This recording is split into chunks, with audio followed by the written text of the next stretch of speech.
하늘의 긍정적인 소망의 메시지를 전해드리려 하는 스티그마 미션 방송의 하늘 영성 가이드 김민자 줄리팍입니다. 여러분 오늘 행복하고 감사한 하루 되세요. 고맙습니다.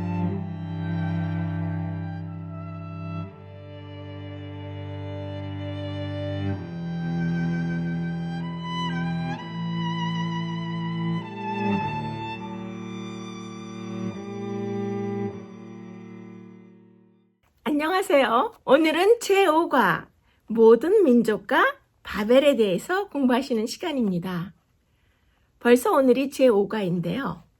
우리가 창세기를 시작한 후로 공부하신 것을 잠시 또 검토해 보시자면 제1과에서는 하나님의 창조에 대해서, 제2과에서는 인류의 타락에 대해서, 그리고 창세기 제3과에서는 가인과 그의 후손들에 대해서 창세기 4장과 5장을 자세히 공부하셨습니다. 그리고 바로 지난주 제4과에서는 노아의 대홍수를 공부하셨는데요. 창세기 6장, 7장, 8장, 그리고 9장 17절까지 범위를 다루어 드렸습니다. 오늘 5번째 제5과에서는 이제 모든 민족과 바벨에 대해서 아주 중요한 내용을 공부하시는데요. 오늘 특별히 우리가 주의를 집중해서 중요한 내용들을 자세히 공부하실 수 있으면 이제 다음 주 6과부터는 좀 수월하게 창세기의 다른 부분들이 진행될 것입니다. 다음 주에 6과 그리고 7과 8과는 여러분들이 잘 아시는 아브라함에 대한 이야기이고요. 그 다음에 9과와 10과는 야곱에 대한 이야기이며 마지막 부분인 11과, 12과, 13과는 요셉에 대한 주제를 다루고 있습니다. 오늘 공부하시는 제5과는 가장 중요한 설명의 내용이 많은 특강 스타일의 방송 시간이 되겠습니다. 6과 이후로는 아브라함과 야곱과 요셉에 대한 스토리텔링 위주로 진행이 되면서 묵상과 적용의 질문을 좀 더 다양하게 다루어 드릴 수 있겠지만 오늘 제5과에서는 많은 이름들이 나오고 중요한 주제들이 흐르게 되는데요. 제5과를 잘 이해하시면 창세기 전체가 굉장히 쉬워질 수 있습니다. 첫 번째 부분은 지난주에 배우신 바로 뒷부분이죠. 창세기 9장 18절부터 9장의 제일 끝인 29절까지 그 한 과정을 한 단계로 묶어서 첫 번째 소재로 다루어 드리고요. 그 다음에 두 번째는 창세기 10장을 자세히 브리핑해 드리면서 두 번째 소재를 포함해서 진행하겠습니다. 그리고 이제 오늘 브리핑해 드리는 제 세 번째 내용은 창세기 11장이죠. 이 부분은 셋째 소재부터 넷째 소재, 다섯째, 여섯째 소재까지 4개의 소재를 하나로 묶어서 한꺼번에 설명해 드리도록 하겠습니다. 홍수 지질학과 이 창세기에 관련된 창조 과학에 대해서 최소한으로 간단히 줄여서 마지막 부분에 잠시 또 브리핑을 해드리는 그런 내용으로 오늘 제5과를 알차게 열심히 진행하도록 하겠습니다. 제가 이번에 창세기 1과의 총론을 시작하면서 창세기가 뚫리면 성경 전체가 뚫리고 성경 전체가 뚫리면 우리 그리스도인의 인생도 뚫린다고 말씀을 드렸었어요. 이제 공부하시는 오늘의 이 5과가 겉으로 보기에는 족보들이 나오고 딱딱해 보이지만 굉장히 흥미진진하고 중요한 부분입니다. 그래서 평상시에 종교적인 교육을 어려서부터 받으실 기회가 없었다거나 또 최근에 또 기독교를 알게 되어서 공부하시는 초신자들이 계실 때에 항상 성경에 대해서 두려운 마음을 가지시는 것을 떨쳐버리시고요. 이번 창세기에서 새로 시작한다는 마음으로 오늘 5과를 특히 집중해서 들으시면 여러분들이 성경을 공부하실 때 많은 이해가 되실 것입니다. 특별히 이 교과 공부, 이 교과는 저희 재림교회의 안식일학교 부분의 가장 중요한 부분인데요.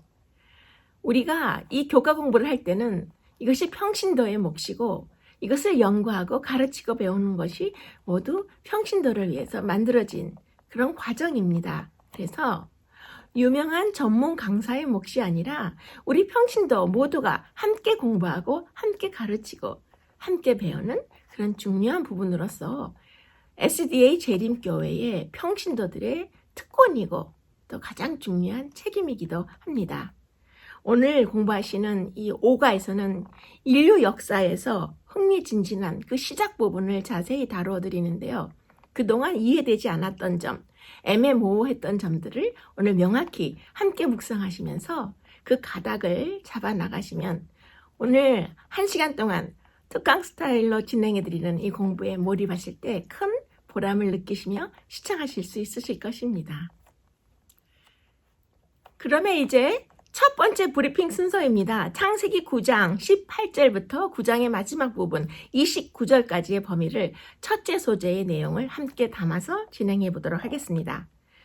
창조 이래에 1600여 년 동안의 죄의 역사가 홍수로 깨끗이 청산된 후에 황무한 땅에서 석기 시대로 출발하여 지구의 새 역사가 시작되는 것을 알 수 있습니다. 바벨탑 사건은 인간의 글이 있기 이전에 선사시대의 일이었지요. 그러므로 세계 역사에는 이 바벨탑에 대한 기록이 전혀 없는 것을 알 수 있어요. 그리고 각종 미신들과 고대의 종교들이 이때 생기기 시작한 것을 알 수 있는데요. 그러면 사도행전 17장 26절을 먼저 보시도록 하겠습니다.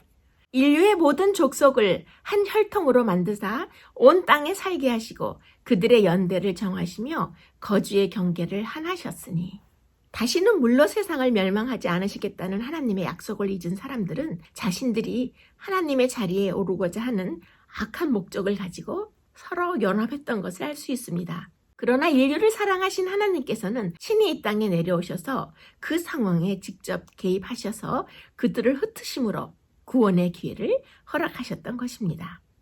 홍수 이후 성경의 그 초점은 노아라는 한 사람에게서 그의 세 아들 셈, 함, 야벳에게로 옮겨갑니다.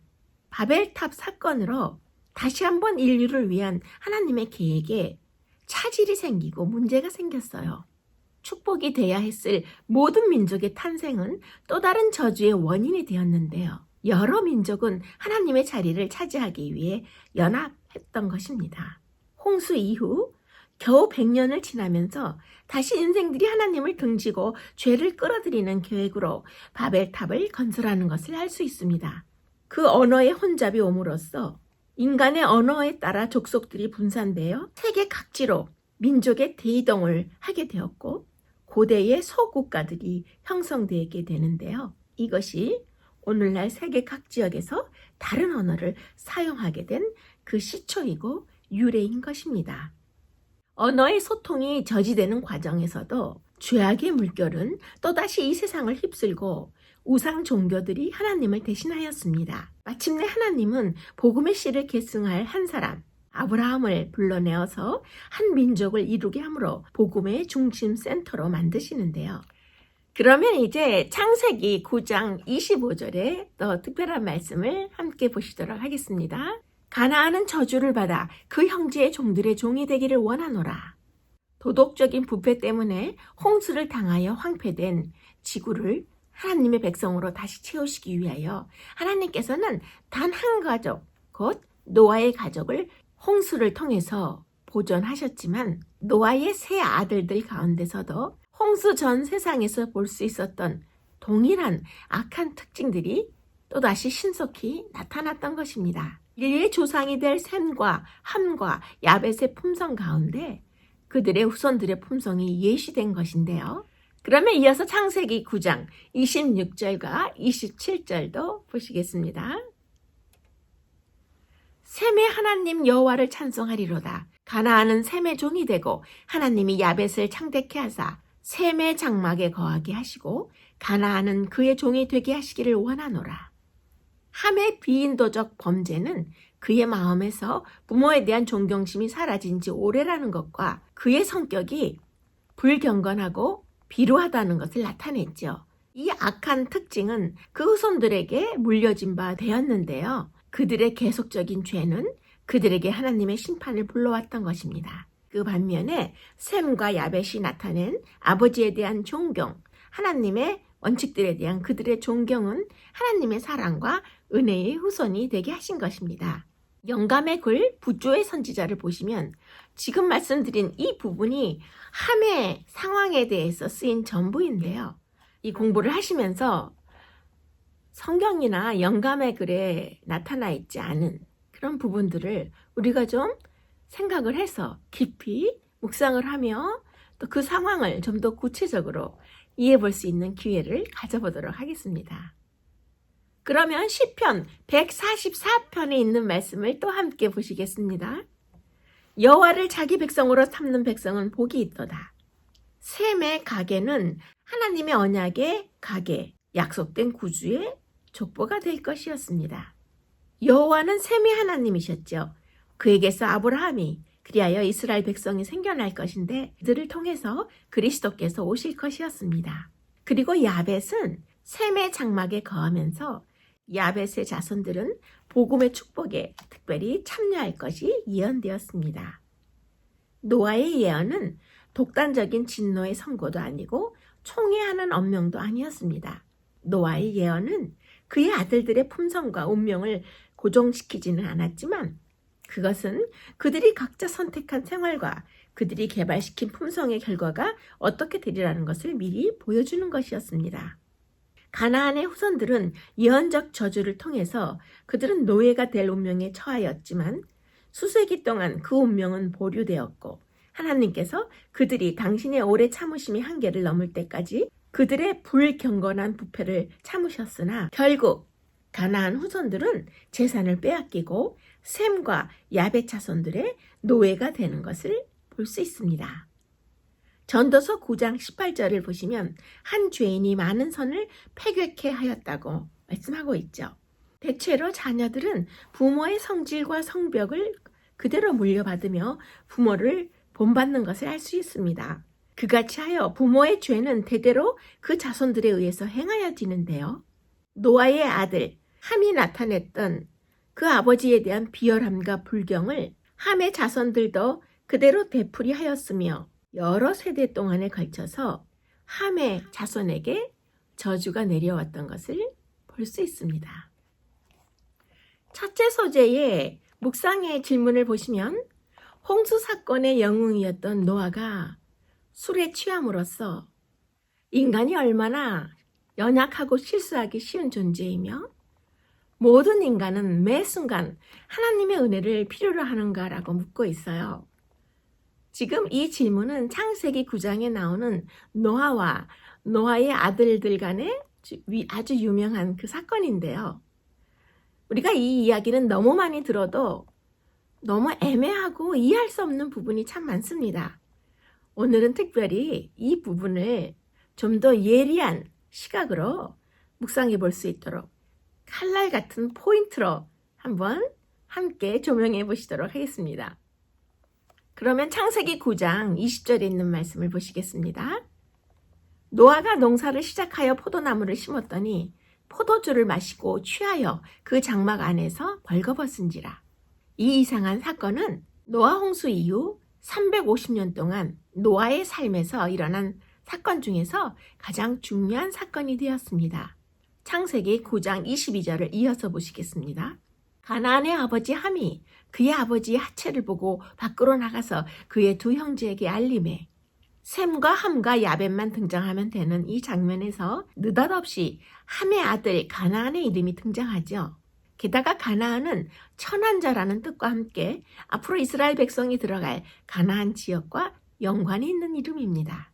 홍수 이후의 인류는 노아의 세 아들부터 시작되었는데요. 노아가 포도나무 농사를 시작했고 포도주를 만들어 마시고 취하면서 장막 안에서 벌거벗은 일이 벌어진 것입니다. 히브리 원어로 이 부분을 읽으면 노아가 포도주를 마시고 취해서 스스로 벌거벗었다라고 쓰여 있어요. 그러니까 노아가 계속 술을 마시고 취하고 벌거벗고 잤다는 뜻으로서 노아가 정말 많이 마셨다는 뜻입니다.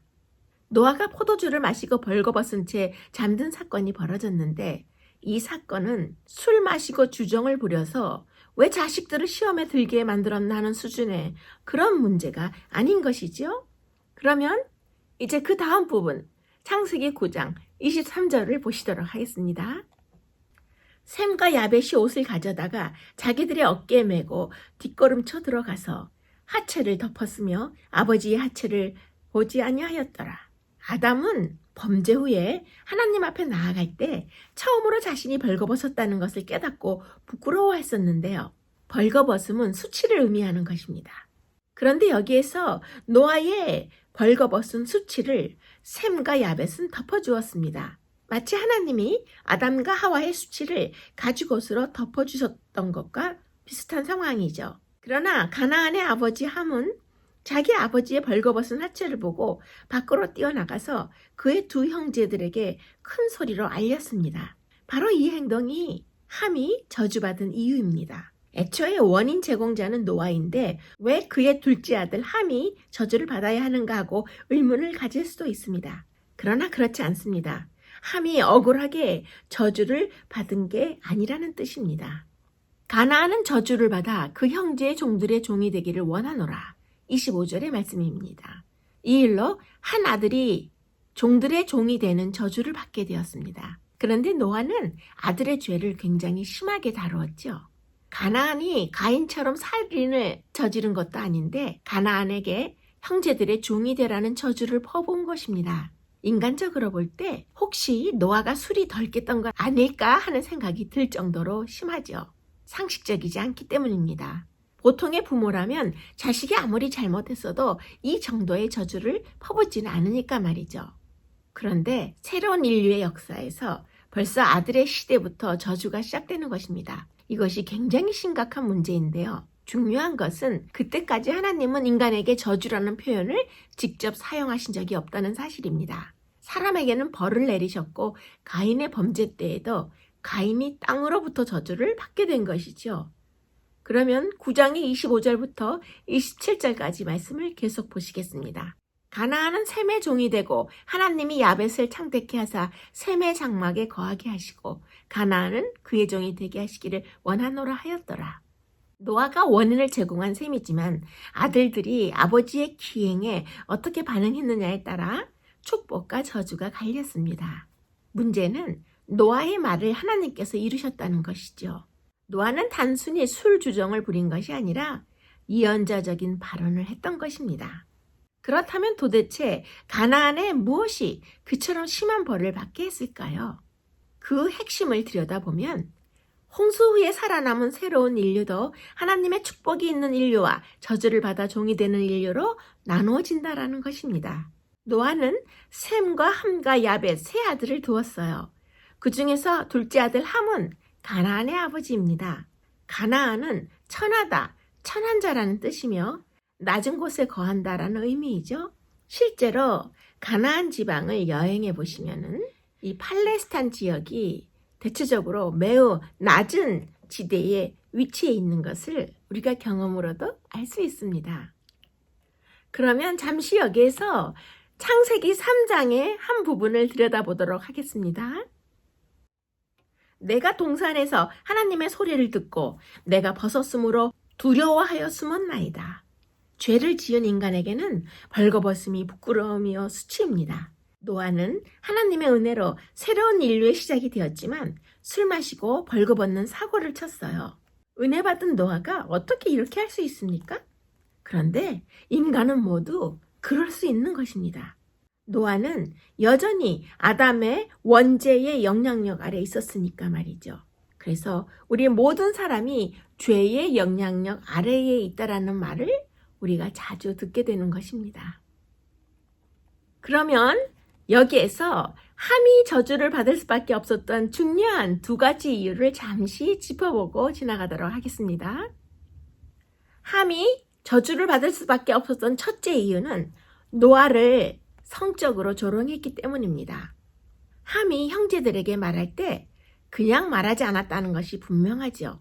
그의 아버지 노아가 벌거벗은 모습을 하고 있는데 그것을 보고 성적으로 조롱했을 것으로 그런 뉘앙스가 이 성경절에서 느낄 수 있는 것입니다. 그렇다면 노아의 입장에서 음담패설로 놀림을 당했다고 해서 그렇게까지 저주를 해야 했을까요?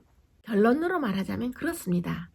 역사적으로 살펴볼 때에 멸망의 끝에는 항상 언제나 광폭함과 성적 타락이 뒤따랐던 것을 알 수 있습니다. 노아의 홍수 이전의 문화도 마찬가지였죠. 시대가 타락하면 두 가지 양상이 나타납니다. 그것을 보고 징조를 알게 되는데요. 시대의 타락의 두 가지 양상은 그 첫째가 성적 타락이고 둘째는 폭력입니다. 강포한 힘의 논리가 작용하는 것이지요. 이 두 가지의 강도가 얼마나 센가에 따라서 하나님의 심판의 때와 그 정도가 결정되는 것인데요.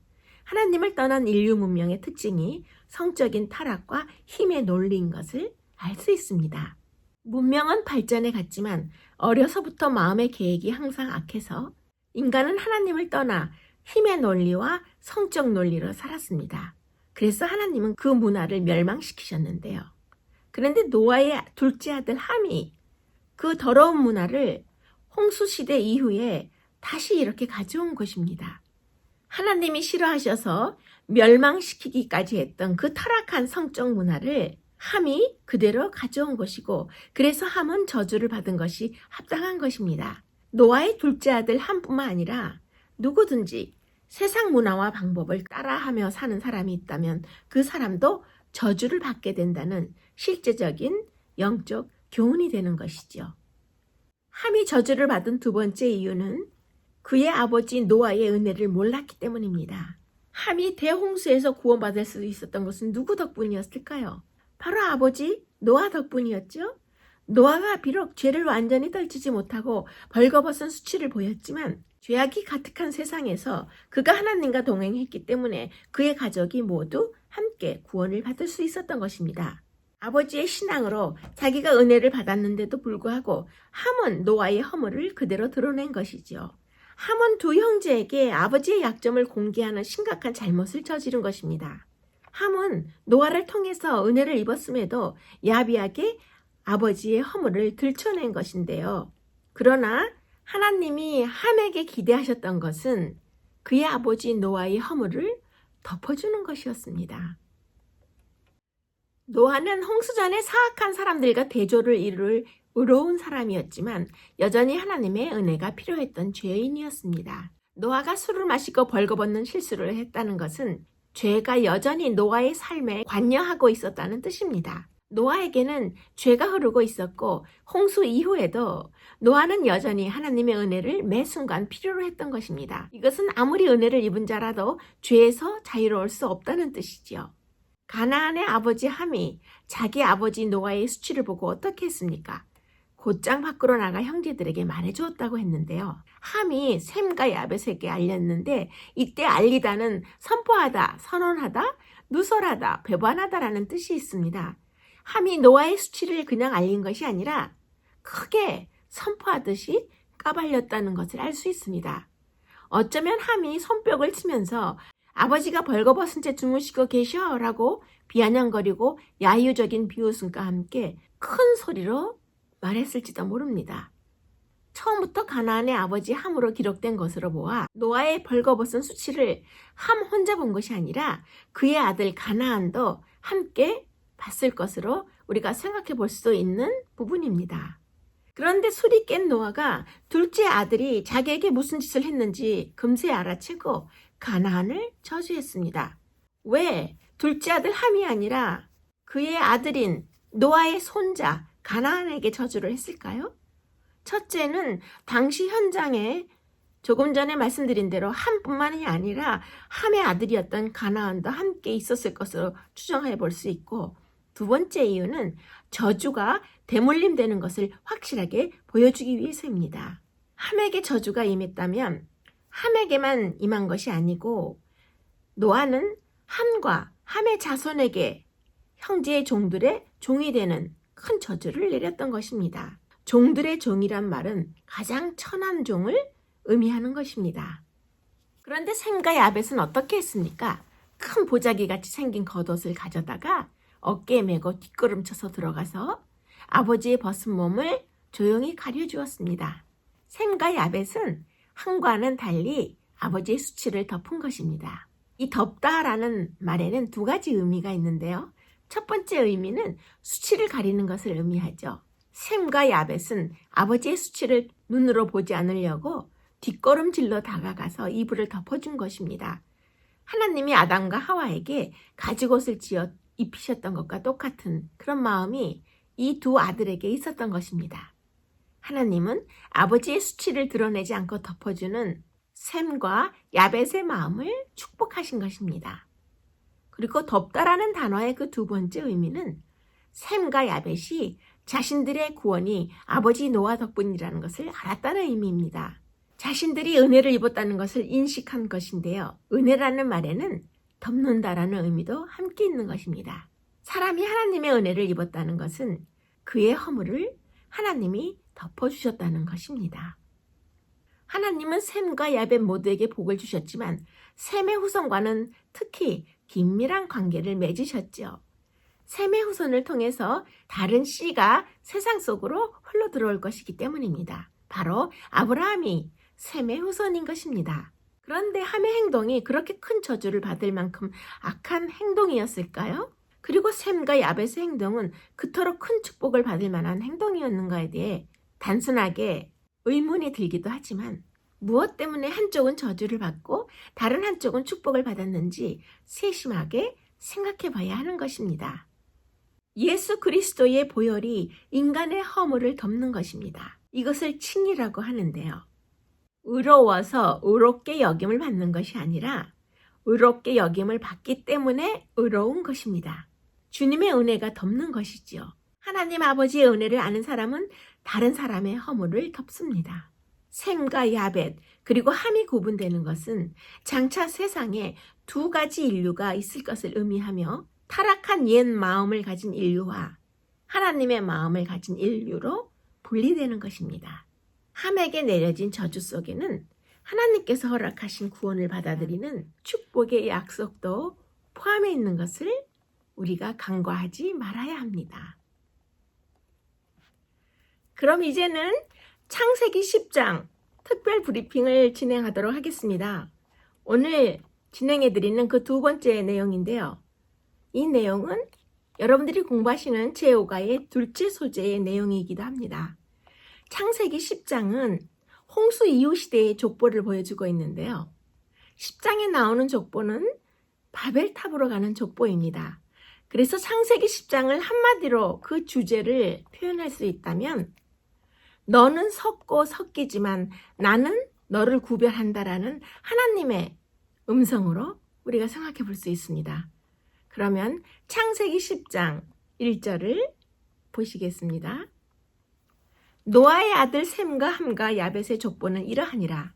홍수 후에 그들이 아들들을 낳았으니 이제부터 홍수 이후 시대, 즉 셈과 함과 야벳의 족보 시대로 들어가 보겠습니다. 홍수 후에, 즉 홍수는 노아가 600세에 일어난 일인데요. 홍수를 경고한 것은 120년 동안 480세부터 600세 사이에 노아가 외친 것이죠. 그리고 노아가 500살이 되었을 때 세 아들을 낳았다고 우리가 이미 배웠습니다.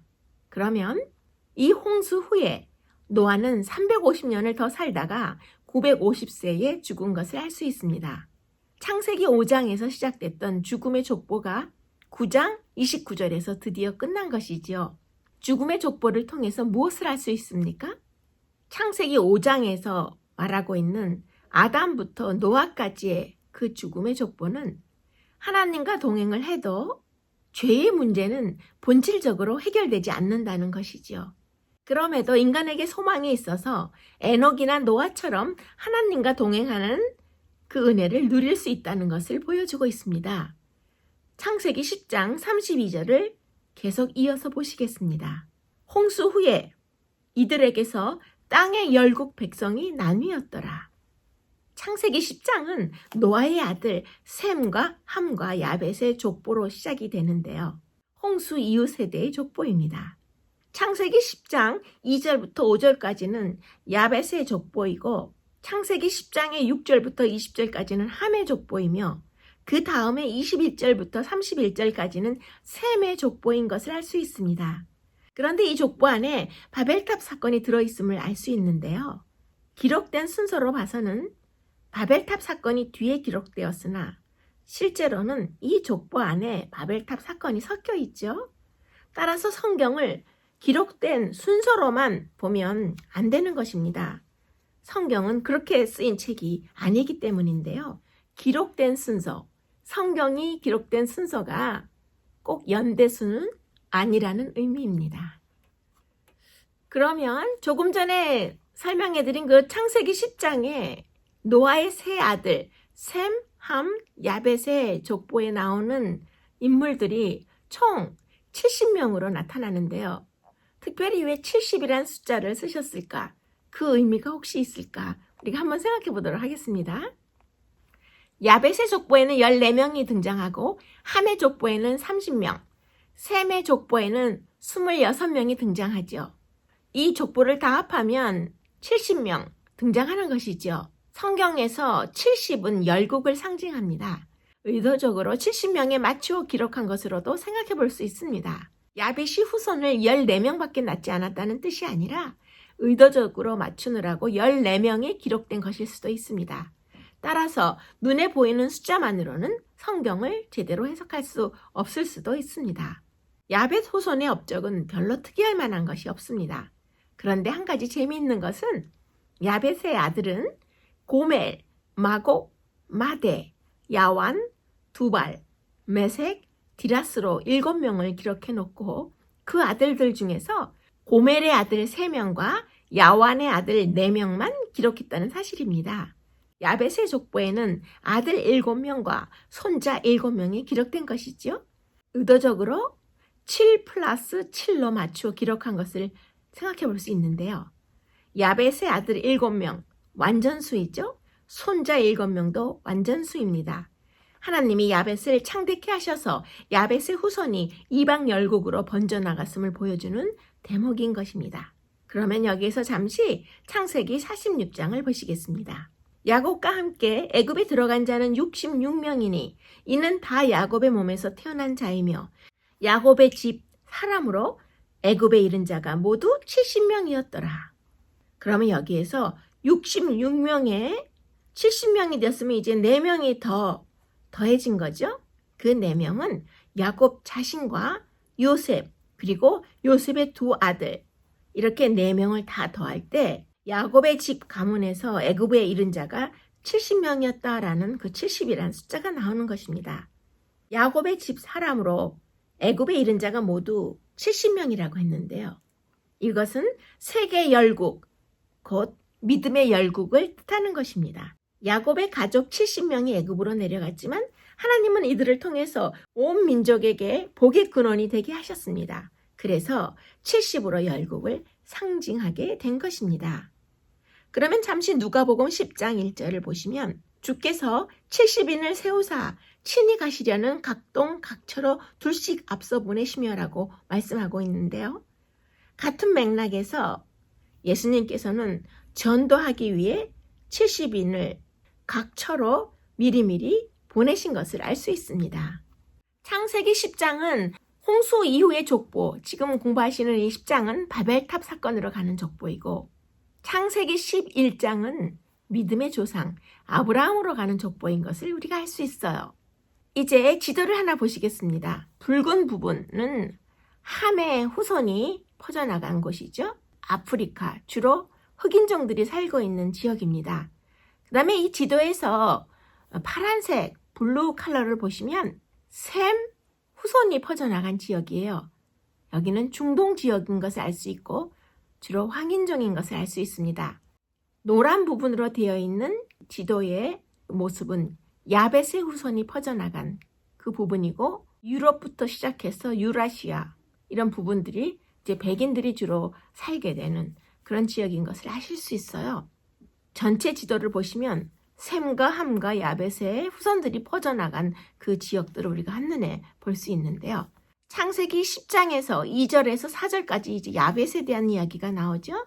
그런데 5절 하단을 보시면 각기 방언과 종족대로 나라대로 이렇게 나뉘었다고 했는데 특히 이 야벳의 후손들은 그리스 사람들이나 트라키아인, 시티아인, 아르메니아 그리고 인도 유럽 주로 백인종을 이룬 그런 지역인 것을 알 수 있어요.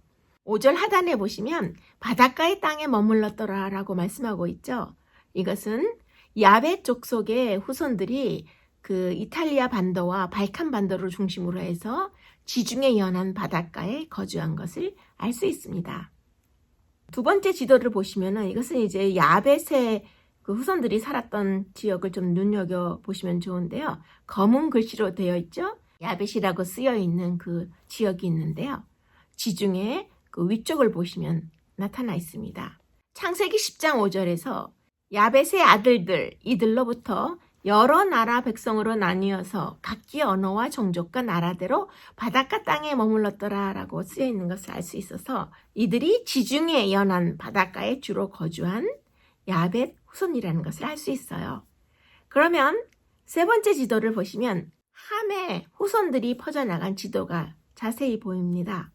그 함의 자손의 후손들이 머무른 그런 지역인데요. 그것이 아프리카 지역인 걸 한눈에 알 수 있어요. 이 아프리카 지역을 중심으로 해서 흑인들로 이루어진 것을 이제 이후에 알 수 있는데, 그러면 이 세 번째 지도를 보시면서 우리가 생각할 수 있는 것은 함의 후손들은 창세기 10장 6절에서 20절까지 길게 설명이 되어 있어요. 그의 아들이 구스, 미스라임, 붓, 가나안 이렇게 나와 있는데요. 이들의 족속은 이제 그 후에 블레셋, 헷, 아모리, 여부스, 애굽, 이디오피아 주로 흑인종을 잃은 것을 알 수 있어요. 10절에서 그의 나라는 시날 땅과 메섹과 악갓과 갈레에서 시작한다고 나와 있죠. 그래서 지도에서 보시는 대로 이 함의 후손들은 주로 애국과 가나안, 아프리카인 것을 알 수 있습니다. 또한 창세기 10장 8절에서 9절을 보시면 함의 손자 니므롯이 시날 땅에 바벨탑을 건축하도록 주도하였던 것을 볼 수 있어요. 그래서 이 사건이 창세기 11장 1절에서 9절까지의 그 바벨탑 사건으로 언어의 혼잡을 가져오는 것을 조금 후에 더 자세히 공부하시겠습니다. 그런데 잠시 여기에서 우리가 사탄의 정신을 그대로 닮은 시날 평야의 사람들에 대해서 정리를 하고 넘어가면 좋을 것 같습니다. 시날 평야의 사람들의 그 첫 번째 특징은 불신, 즉 하나님의 약속을 믿지 않으려는 태도를 갖고 있었고, 그들의 두 번째 특징은 교만이었어요. 하나님과 맞먹으려 하는 그런 생각들을 가지고 있었던 것이고, 시날 평야 사람들의 세 번째 문제는 명예의 욕심이었습니다. 자기의 이름을 애착을 두고 있었던 것을 알 수 있고요. 그들의 네 번째 특징은 자아중심입니다. 즉 하나님 자리에 자기 자신을 두려고 했던 것을 우리가 알 수 있어요.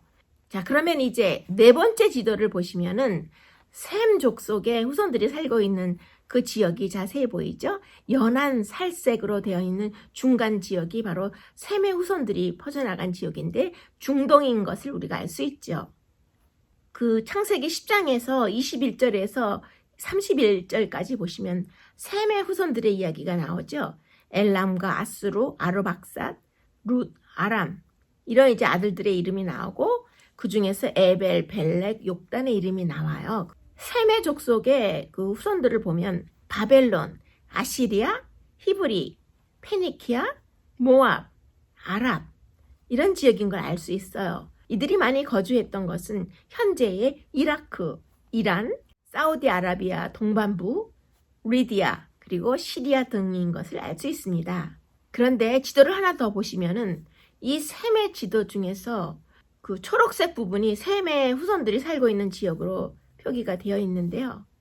셈의 후손이 중요한 것은 예수님의 족보를 잇는 줄기가 되었다는 것입니다. 그래서 셈의 지도를 좀 유심히 보시면 도움이 되실 것입니다. 신명기 7장 9절로 가보겠습니다. 그런즉 너는 알라. 오직 내 하나님 여호와는 신실하신 하나님이시라. 그를 사랑하고 그 계명을 지키는 자에게는 천대까지 그 언약을 이행하시며 인애를 베푸신다고 말씀하고 있어요.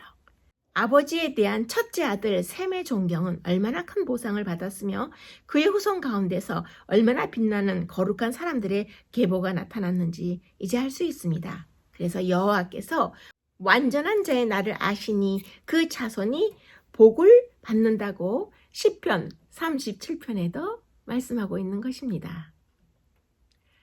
그러면 이 함의 족보에서 우리가 눈여겨봐야 할 이름이 있어요. 바로 니므롯입니다. 창세기 10장 함께 보시겠습니다. 구스가 또 니므롯을 낳았으니 그는 세상에 처음 영걸, 용사라. 그가 여호와 앞에서 특이한 사냥꾼이 되었으므로. 니무롯은 반역자라는 뜻이었고 사람들을 주무를 수 있는 힘을 가진 폭군이었습니다.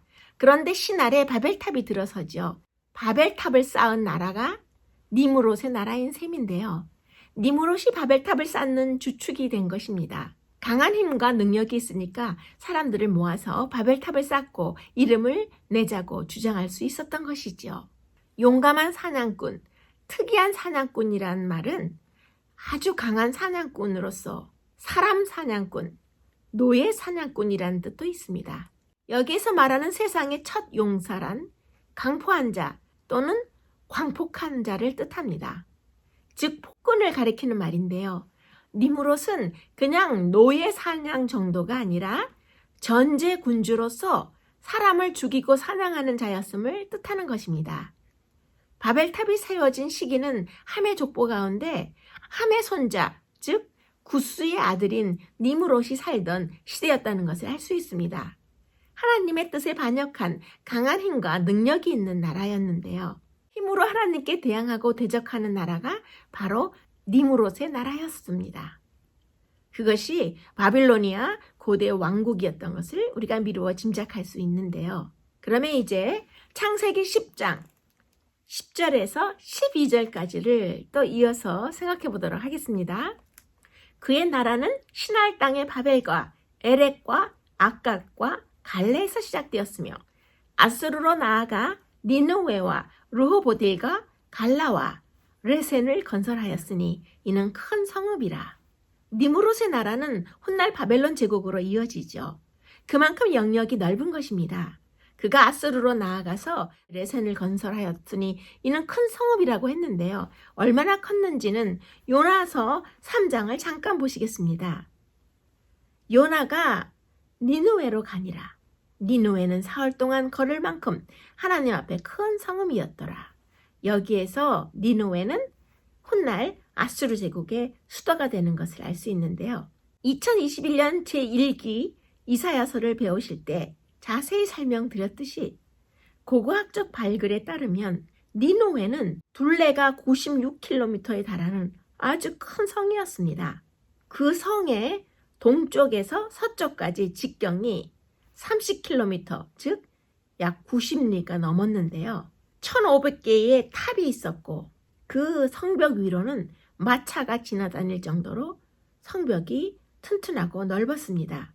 굉장히 큰 성읍이었던 것을 배우셨는데요. 니무롯이 니느웨 성을 건설한 시작의 그 뿌리가 되었다는 것을 여기에서 알 수 있습니다.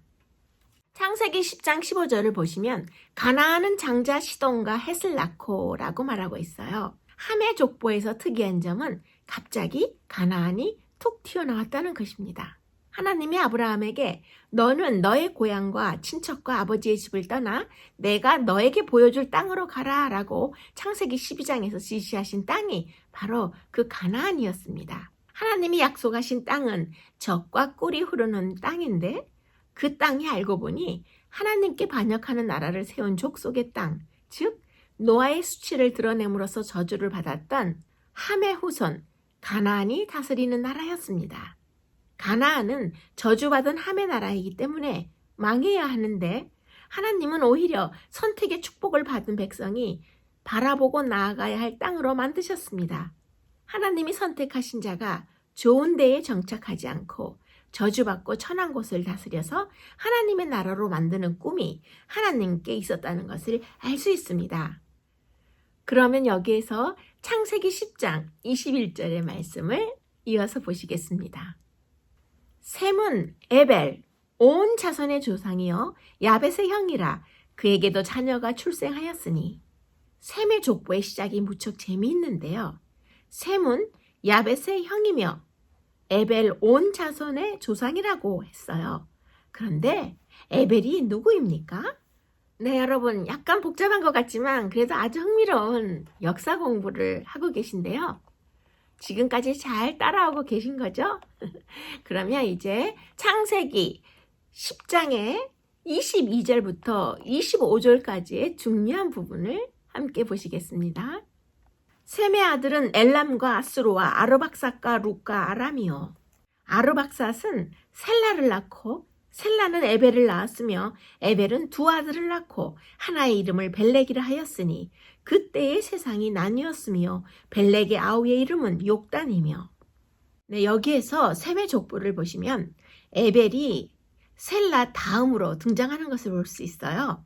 그런데 처음부터 셈을 에벨 온 자손의 조상이라고 소개한 것을 보면 이 에벨이 매우 중요한 인물임을 알 수 있습니다. 에벨에게는 아들이 둘 있었는데 하나의 이름은 벨렉이고 그 아우는 욕단입니다. 벨렉의 때에 세상이 나뉘었다고 했는데요. 벨렉이라는 이름은 쪼개다, 나누다라는 뜻이 있습니다. 세상이 그때 나누인 것입니다. 그것은 바로 벨렉의 때에 바벨탑 사건이 있었던 것도 알 수 있습니다. 그 결과 세상이 나뉘어서 사방으로 흩어졌는데요. 따라서 노아의 4대 손인 에벨이 노아의 5대 손인 벨렉을 낳았을 때 노아의 3대 손인 니므롯이 바벨탑을 쌓았던 것입니다. 벨렉의 족보는 창세기 11장에 바벨탑 사건 이후 등장하는데요. 이렇게 셈의 족보는 욕단의 족보, 즉 창세기 10장과 벨렉의 족보, 창세기 11장으로 나뉘게 됩니다. 벨렉의 때에 세상이 나뉘었다고 한 것은 셈의 족보가 나누어진 것을 의미하는데요. 그래서 셈의 족보는 욕단의 족보와 벨렉의 족보로 나누어지는 것입니다. 욕단의 족보가 바벨탑을 쌓았습니다. 그러나 하나님은 벨렉의 족보 중에 다른 씨를 남겨두셨는데요. 바벨탑 사건에 참여하지 않은 다른 씨입니다. 이것은 창세기 5장에서 시작된 족보가 9장에서 마무리되었던 아담에서 노아까지의 그 족보와 마찬가지로 지금 이 창세기 10장에서 야벳과 함과 셈의 족보 중에 욕단의 족보를 묶어서 11장에 나오는 벨렉의 족보를 따로 보여주고 욕단의 족보와 벨렉의 족보를 아예 두 족보로 나누는 것을 분명하게 볼 수 있습니다. 그래서 벨렉의 때에 세상이 나뉘었다고 하는 것인데요. 셈의 족보가 나뉘었다는 뜻이지요. 셈의 족보가 나뉘면서 결국 인류는 바벨탑을 향해 나아가는 것을 볼 수 있습니다. 하나님이 아브라함으로 이어지도록 준비하신 다른 씨는 바로 벨렉이었던 것입니다. 벨렉의 족보는 셈의 족보에서부터 시작하죠. 즉 셈의 족보를 이어가는 자입니다. 노아의 장자였던 셈에서부터 시작해서 아르박삿, 셀라, 에벨, 벨렉, 루, 수룩, 노아의 8대 손인 나홀, 9대 손인 데라, 그리고 노아의 10대 손인 아브람까지 쭉 이어서 10대가 흘러가는데요. 완전수인 10을 썼다는 것은 성경에서 의도적으로 드러내고 싶은 것이 있다는 뜻입니다. 노아를 포함하면 11대지만 노아를 빼면 정확하게 셈에서부터 아브람까지 10대인 것을 알 수 있어요. 그러면 여기서 잠깐 마태복음 1장에 60대로 언급되어 있는 아담부터 예수 그리스도까지의 총 60대를 잠시 정리하고 지나가면 여러분들이 공부하실 때 훨씬 수월하실 것입니다.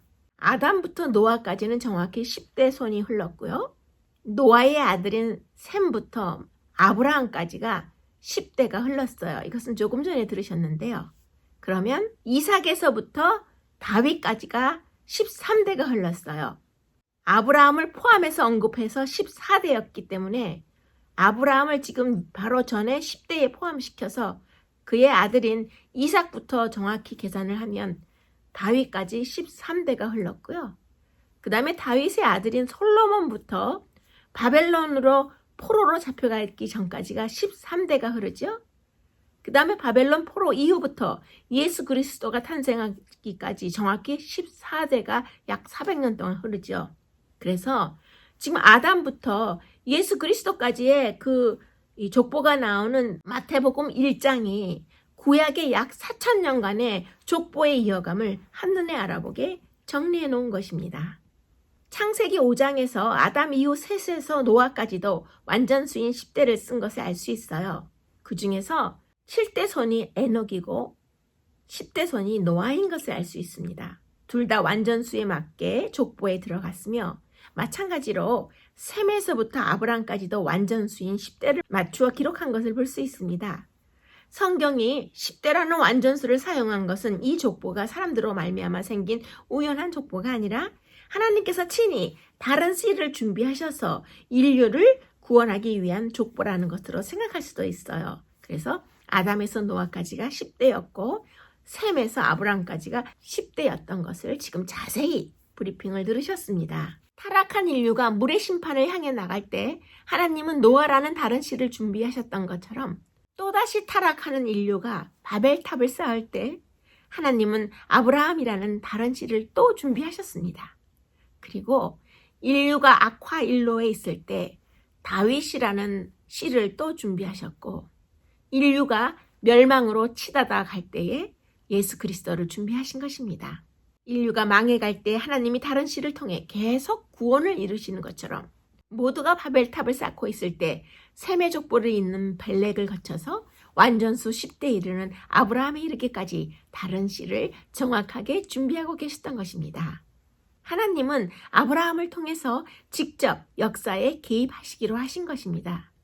결국은 하나님이 인류 역사를 이어가시는 것을 알 수 있는데요. 믿음의 조상 아브라함이 벼랑간 튀어나온 게 아니라 하나님이 아브라함을 준비시키실 때까지 어떻게 흘러갔는지를 보여주는 것입니다. 그런데 아브라함이 누구입니까? 하나님의 선택을 받기는 했는데 툭 하면 아내를 숨기고 거짓말을 하는 사람입니다.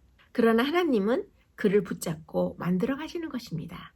사사시대에 이스라엘이 타락하고 망해갔을 때 다윗을 통해 이스라엘 나라를 이어가시고 그 후에 그리스도를 보내셔서 하나님의 나라까지 이어지게 하셨습니다.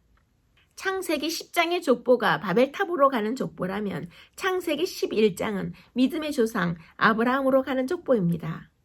두 가지 족보가 정반대 방향으로 서로 갈라져 나아가는 것을 볼 수 있는데요. 인류가 어디를 향해 가는지 지켜봤더니 바로 바벨탑을 향해 가고 있었습니다. 그러나 셈의 족보 중에 에벨에서 벨렉의 족보가 나누어짐으로써 셈은 에벨의 온 자손의 조상이라고 불린 것입니다. 이렇게 인류는 가인과 셋의 두 갈래에 이어서 다시 벨렉과 욕단의 후손으로 영원히 두 갈래로 나누어지는 것을 역사에서 볼 수 있습니다. 둘째 소재의 묵상의 질문에서 마태복음 1장의 족보에 관한 질문이 나오죠. 매우 중요한 부분이므로 잠시 생각하고 지나가도록 하겠습니다. 창세기 5장은 아담에서부터 노아의 아들, 즉 셈과 함과 야벳에 이르는 족보로만 채워져 있습니다. 그런데 창세기 5장에서는 누가 누구를 낳고 살다 죽었더라라는 말만 계속 반복되는 족보이죠. 그래서 우리가 창세기 5장을 죽음의 족보라고 부르기도 하는데요. 이와 대조되는 족보가 마태복음 1장에 나옵니다. 아브라함에서부터 예수님에 이르기까지 누가 누구를 낳았다라는 기록만 있고 죽었다라는 기록은 없습니다. 그래서 우리가 마태복음 1장의 족보를 생명의 족보라고도 부르는데요. 똑같은 족보임에도 하나는 죽음의 족보이고 또 하나는 생명의 족보인 것입니다. 그러면 창세기에는 왜 죽음의 족보가 쓰였을까요? 아무리 은혜를 많이 받고 아무리 무병장수한다 해도 죽음은 피할 수 없더라는 얘기입니다. 죄를 극복하지 못했다는 것이죠. 창세기 10장과 11장에도 조금 전에 들으신 것처럼 족보가 등장하는데요. 바벨탑 사건을 중간에 넣음으로써 하나님을 떠난 인류와 하나님의 이름을 가진 인류가 나뉘어지는 것을 보여주는데요. 이들도 죽음은 피할 수 없었고 지금 현재까지도 인간의 죽음은 마찬가지인 것을 알 수 있습니다. 그런데 창세기 5장에서 이 죽음의 족보에서 놀라운 것이 하나 발견되죠. 바로 에녹이 탄생한 것입니다. 그럼 또 다시 함께 생각해 보도록 하겠습니다. 에녹은 365세를 살았더라. 에녹이 하나님과 동행하더니 하나님이 그를 데려가심으로 세상에 있지 아니하였더라. 히브리 원문에는 세상이란 단어가 없습니다. 번역하자면 그를 데려가심으로 그가 존재하지 않았다입니다. 죽었다가 아니라 존재하지 않았다고 말하지요. 에녹은 죽음의 족보 가운데 유일하게 죽음을 경험하지 않은 인물이었습니다. 에녹에게 죽음이 비껴갔다는 것은 죄를 해결할 길이 있다는 걸 의미하는데요. 여기에 우리 모든 인간의 소망이 있는 것입니다. 사탄은 사실을 가지고 우리를 시험하죠. 그런데 사실이 무엇입니까?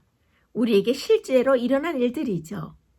오늘 누군가에게서 상처를 받은 게 사실이고 어떤 문제 때문에 마음이 힘들어진 것이 사실입니다.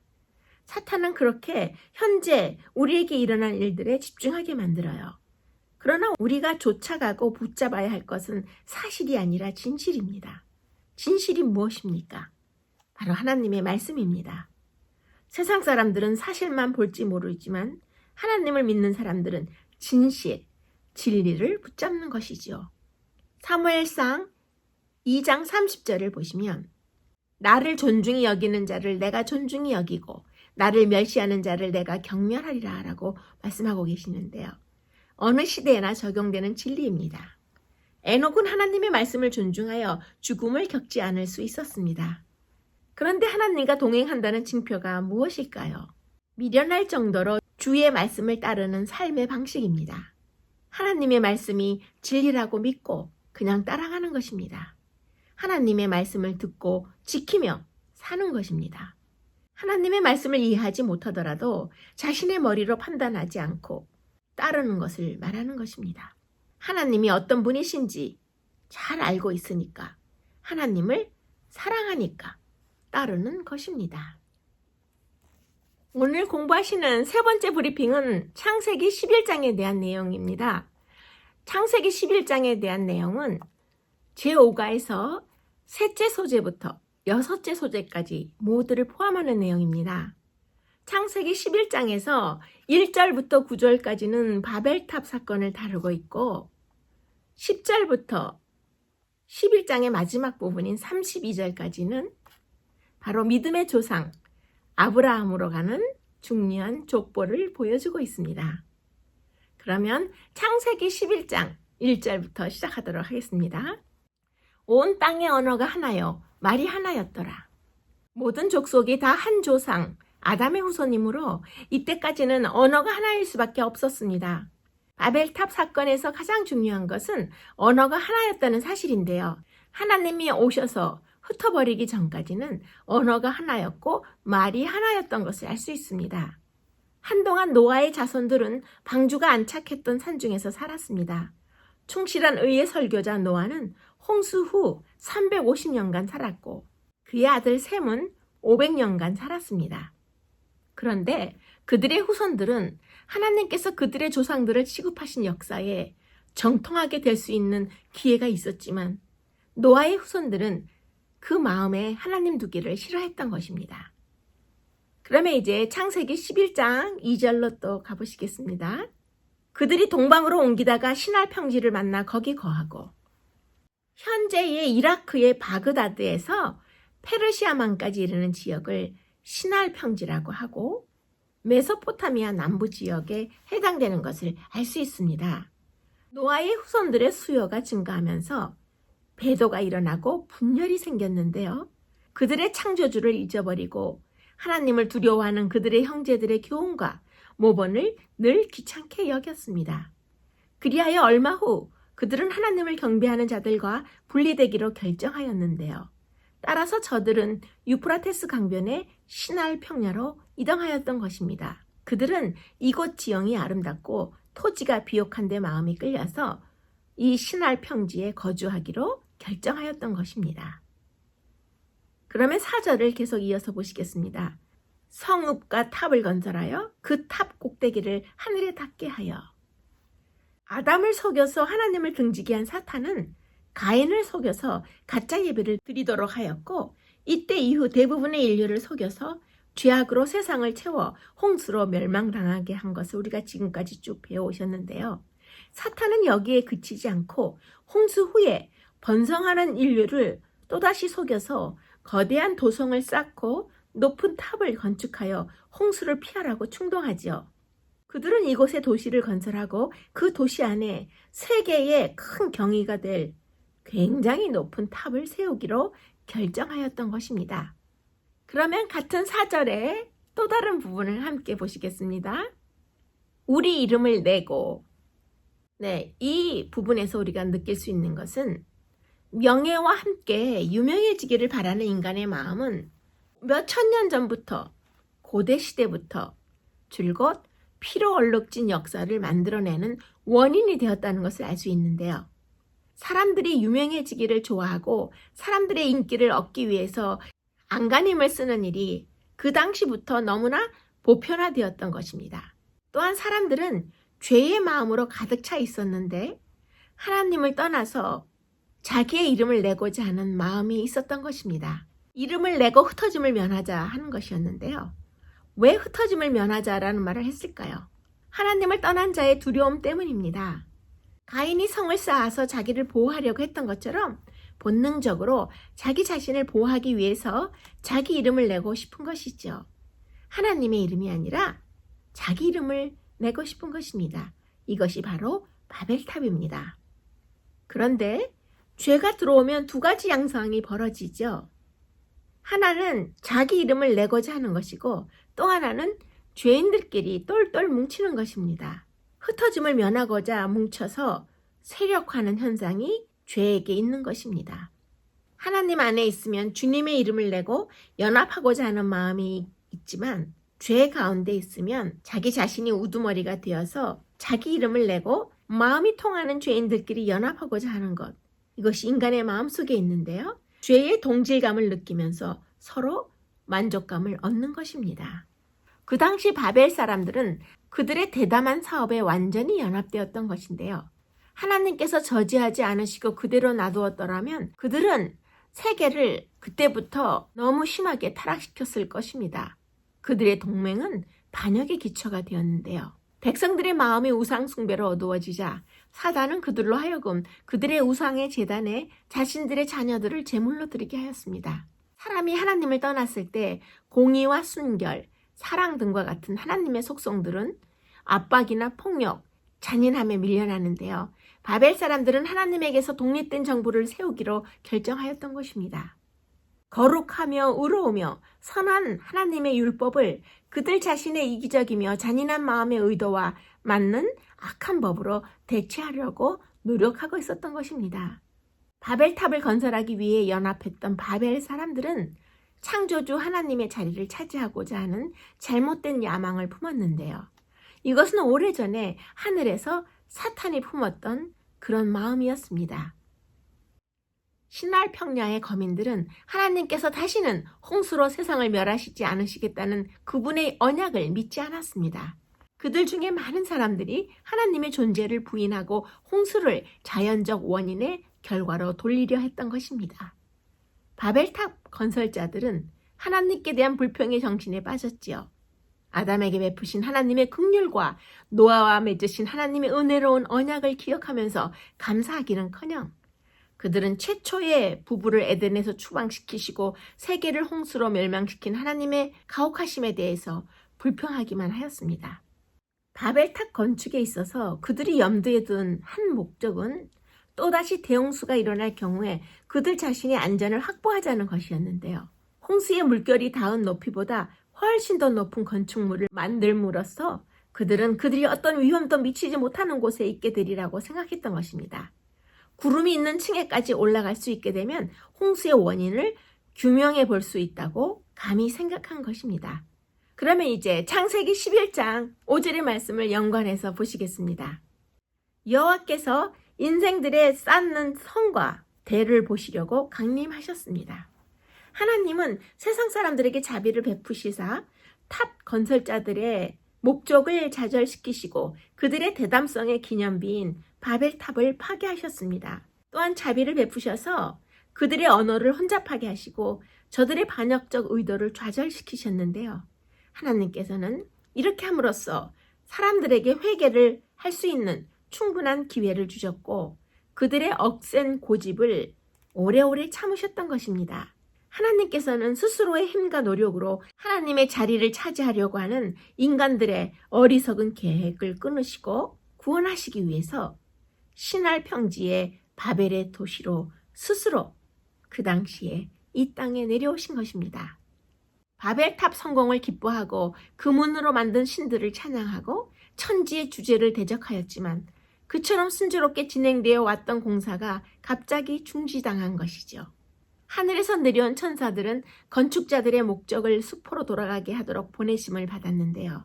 바벨탑은 매우 높이 솟아올라서 꼭대기에 있는 일꾼들이 맨 아래에 있는 자들에게 직접 말을 할 수 없었기 때문에 그때그때마다 필요되는 재료들의 주문이나 공사에 관한 지시를 받고 자기 다음 사람에게 직접 전하면서 그 메시지가 전달되었습니다. 그러다가 갑자기 한 사람에게서 다른 사람에게 전하여질 때 이상하게도 언어의 혼란이 일어나고 알아들을 수 없는 말로 진행이 되면서 필요 없는 재료가 주문되고 꼭 필요한 재료가 취소되는 그런 어려움이 발생한 것입니다. 건축자들은 혼란을 겪었고 헷갈리게 되었고 낭패가 잇따랐으며 바벨탑의 모든 공사는 곧바로 정지 상태로 들어가게 된 것입니다. 건축자들은 그들 사이에 있는 이러한 이해할 수 없는 언어의 혼란으로 인해서 오해들의 이유를 도무지 밝힐 수 없었고 분노와 실망 중에서 서로의 탓이라고 비난하였습니다. 흥분과 분노는 투쟁과 유혈로 그 종말을 고하였는데요. 하나님의 불쾌히 여기심의 증거로 하늘에서 번개가 내려와서 바벨탑의 상부를 파괴하였고 땅에 떨어뜨렸습니다. 하나님께서 흩어져 살게 하신 이유가 바로 분산시켜서 구원의 기회를 더 주시려는 하나님의 사랑의 배려였던 것입니다. 네, 11장 4절이 유난히 그 중요한 부분들을 많이 내포하고 있는데요. 그럼 이번에 또 4절에 또 다른 부분을 보시겠습니다. 온 지면의 흩어짐을 면하자.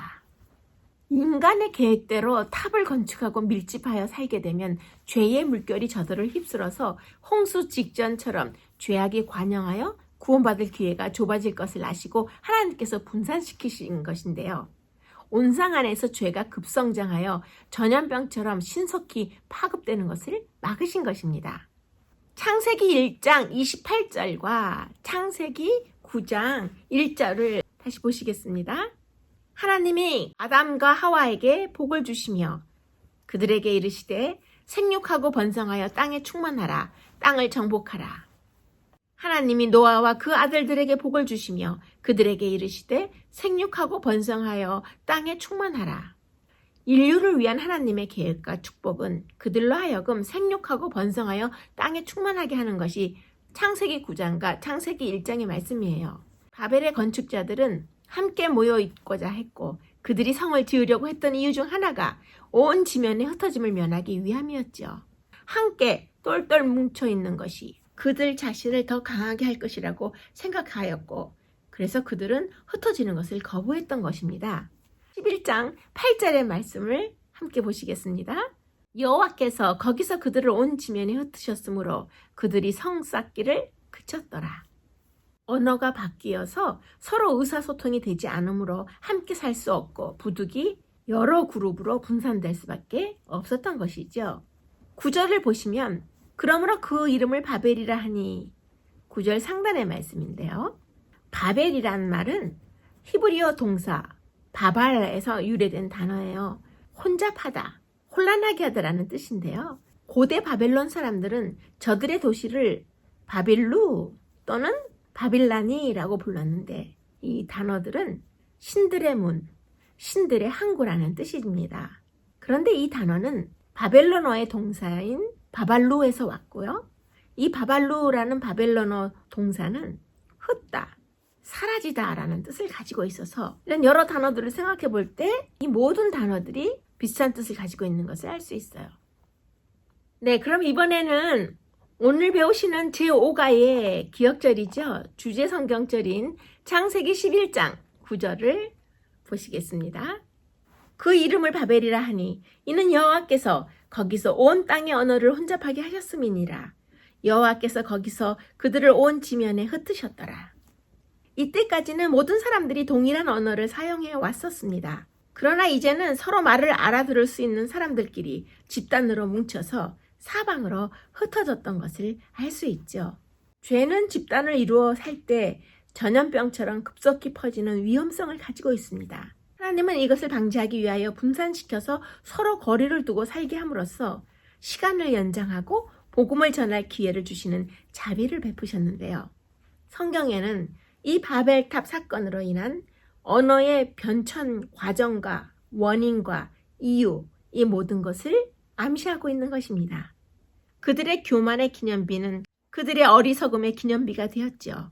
바벨탑 건설자들의 계획은 수치와 패배로 끝난 것입니다. 사랑과 진리가 무한하신 하나님은 천지의 최고 통치자이시며 그분의 권력에 도전하고서 형벌을 받지 않을 수 있는 자는 아무도 없다는 분명한 증거가 주어짐을 바로 이 대목에서 우리가 생각해 볼 수 있습니다. 그러면 이제 넷째 소재의 묵상의 질문에서 인간의 오만함은 결국 실패할 것이라는 것을 바벨탑 사건을 통해서 우리가 어떻게 할 수 있을까요? 묻고 있어요. 그러면 또 함께 이 중요한 질문을 생각해 보겠습니다. 두 번째 바벨탑을 쌓는 날이 곧 심판의 날이며 두 번째 바벨탑을 쌓는 것은 니무롯이 아니라 적 그리스도가 될 것입니다. 만약에 언어가 하나가 된다면 인간은 또 바벨탑을 쌓을 것입니다. 그런데 또 한 가지 마지막 징조가 있어요. 복음이 땅끝까지 흘러가야 하는 것인데요. 지금 같은 교통과 통신의 발달 속도라면 복음이 들어가는 것은 시간 문제입니다. 모든 길은 로마로 통한다라는 말이 있는데요. 세계를 정복한 로마 제국이 식민지들로부터 세금을 쉽게 거두기 위해서 이렇게 사방으로 길을 내었습니다. 그런데 놀랍게도 그 길을 통해서 복음이 널리 전파되었죠. 교통과 통신의 발달은 그동안 가기 힘들었던 아마존 오지와 같은 곳에도 복음을 쉽게 전하게 할 것입니다. 복음이 들어가는 속도는 우리의 상상을 뛰어넘죠. 통신 장비가 발달함에 따라서 현대의 복음도 빨리 전파될 것입니다. 복음이 모든 곳에 들어가면 세상도 하나 되기 시작할 텐데요. 세상이 하나 된다는 것은 복음도 그 안에 함께 하나로 들어간다는 의미가 되겠습니다. 그러면 여기에서 잠시 그 둘째 소재의 적용의 질문에서 성경의 역사성을 의심하는 많은 사람이 있다라는 그 부분을 생각해 보는데요. 지난 과에서 말씀드린 대로 창세기와 지질학에 대해서 말씀드릴 기회가 없기 때문에 지금 이 질문에 맞추어서 아주 짧게 미니 브리핑을 잠시 해드리려고 합니다. 사실 이 부분은 시간이 지금 많이 초과되어 있기 때문에 좀 고민을 했어요. 그러나 저희 방송을 초신자들이나 아직 믿음의 깊이가 깊지 않은 분들이 보실 때가 많습니다. 그래서 지금 이 창조에 대해서 창세기를 배우실 때에 홍수지질학에 대해서 아주 간단하게 짤막하게라도 언급을 해드리고 지나가면 모든 분들에게 유익이 되리라 생각합니다. 많은 과학적 증거들이 창세기에 묘사된 대홍수 사건과 관련되어 있습니다. 창세기에 기록된 홍수는 지구상의 대부분의 생명체들을 파괴시켰고 지표면을 크게 변화시켜 놓은 전 세계적인 격변이었는데요.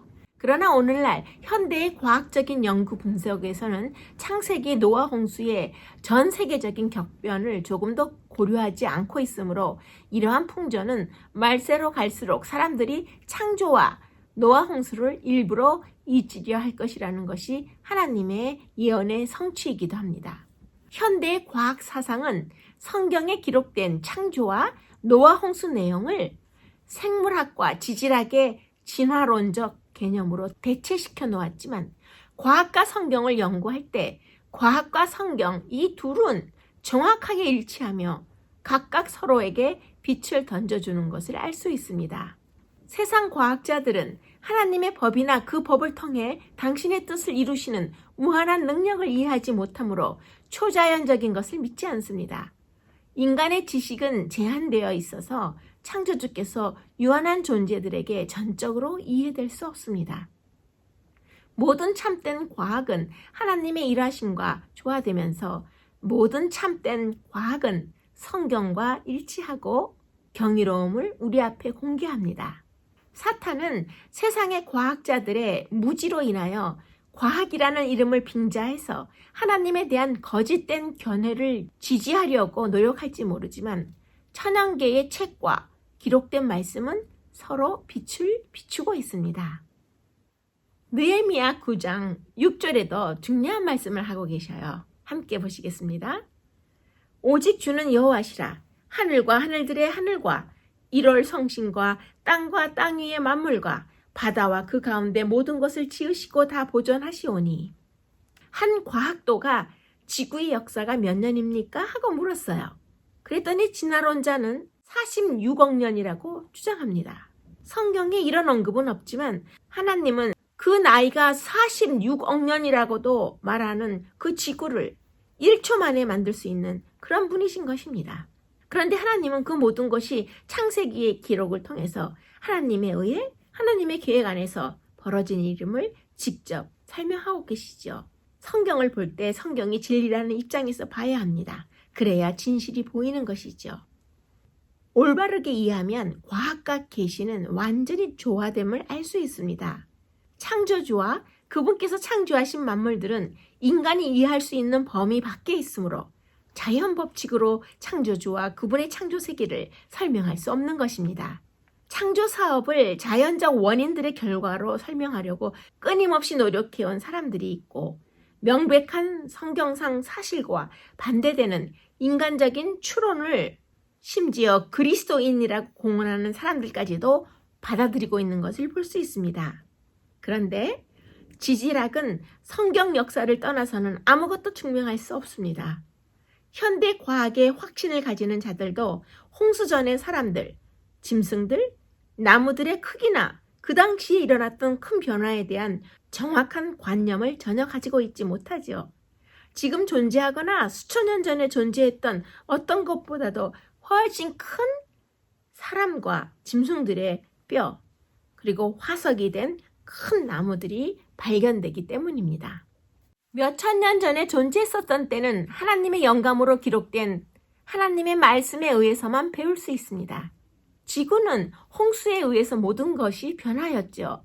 홍수 이전의 지구의 상태는 현재와는 매우 달랐는데 언덕과 산들은 오늘날처럼 높거나 울퉁불퉁하지 않았습니다.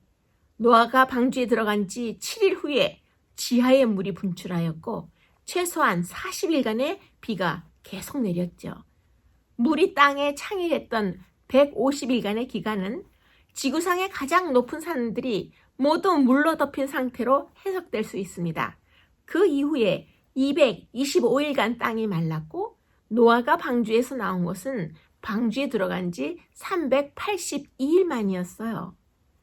홍수의 역사 가운데서 지질학만으로는 결코 파헤칠 수 없는 것을 하나님으로부터 오는 영감만이 설명을 하고 파헤칠 수 있는 것입니다. 지구 자체가 진동하고 땅이 바다의 물결처럼 융기하고 부풀어 오르고 큰 균열이 생겨서 삼켜버린 바 되었는데요. 여러 곳에서 언덕과 산들이 흔적도 없이 사라져버렸고 평지였던 곳에 산맥이 생겼던 것입니다. 홍수 때의 땅의 표면은 전부 변하였습니다. 도초에 사람들과 짐승들의 시체가 널려 있었고 주님께서는 이 시체들이 그대로 남아서 부패하여 대기를 오염시키도록 내버려 두지 않으시고 흙으로 큰 매장지를 만드셨죠. 이때에 광대한 산림들이 땅에 매장되었으며 이것들은 그때부터 석탄으로 변하기 시작하였고 지금 있는 광대한 석탄층을 형성하게 된 것입니다. 그리고 그때에 매장된 모든 생명체들은 다량의 기름, 곧 석유를 표출하게 한 것입니다. 천하의 높은 산이 다 덮였더니 땅에 움직이는 생물이 다 죽었으니 코로 생물의 기식을 호흡하는 것은 다 죽었더라. 지면의 모든 생물을 쓸어버리시니 창세기 7장 19절에서 23절 사이에 나오는 표현들인데요. 홍수 때 큰 지각운동, 즉 지표면의 융기나 침강이 수반되었고 평지는 산맥으로 바뀌었고 산맥은 또 평지로 바뀌었습니다. 광대한 산림이 매장되었고 현재 우리가 누리고 있는 석탄과 석유가 노아 홍수 후에 형성되었다는 그 결과인 것을 알 수 있습니다.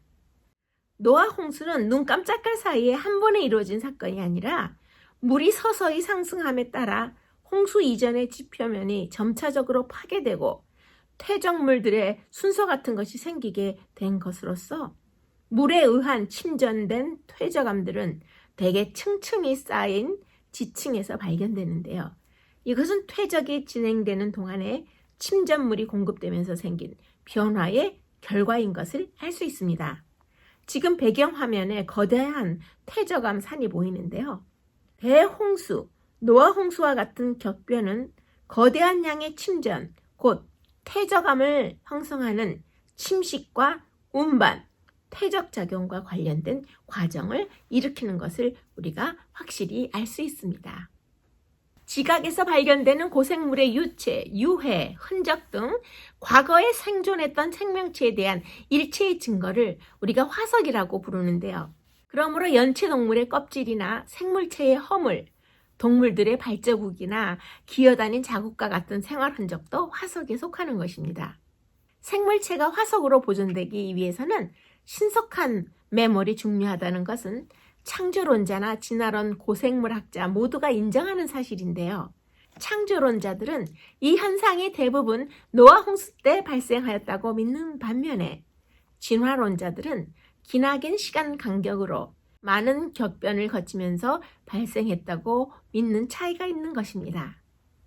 지표를 구성하는 암석들은 최하위 지층의 것은 가장 오래된 것이고 최상, 맨 위에 있는 것은 가장 최근의 연대적 순서로 구성되어 있는 것을 알 수 있는데요. 이것을 소위 지층 칼럼 혹은 지층 기둥이라고 부릅니다.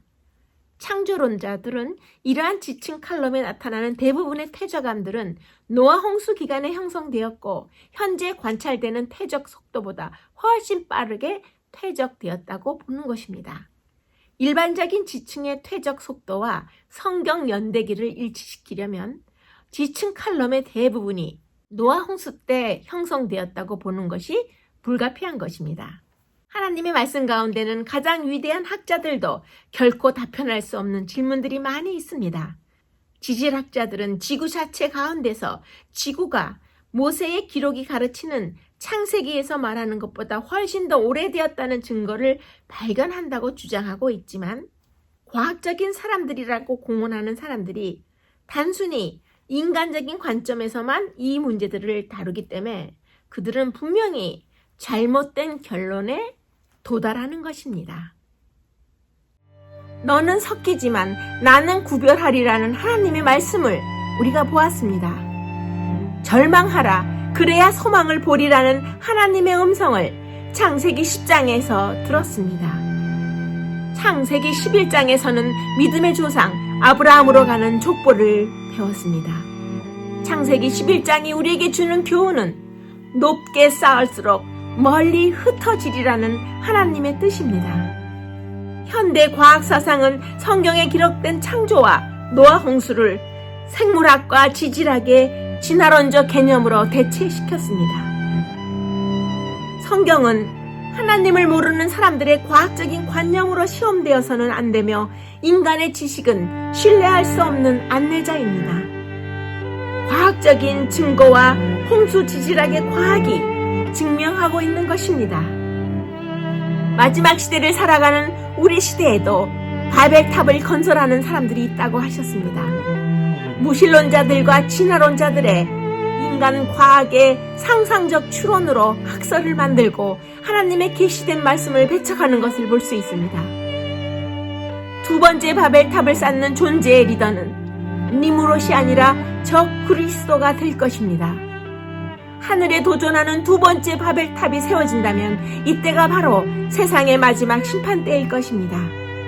이제 다시 두 번째 바벨탑이 세워진다면 하나님께서 다시 흩으시는 게 아니라 주님이 직접 심판하시러 이 땅에 오실 것입니다. 2020년 제2기 배우시는 창세기 교과의 전체 13과 중에서 가장 많은 양의 브리핑이 필요했던 제5과의 방송을 이상으로 모두 마치겠습니다. 아브라함의 뿌리라는 내용을 가지고 다시 찾아뵙겠습니다. 끝까지 함께 해주셔서 감사합니다.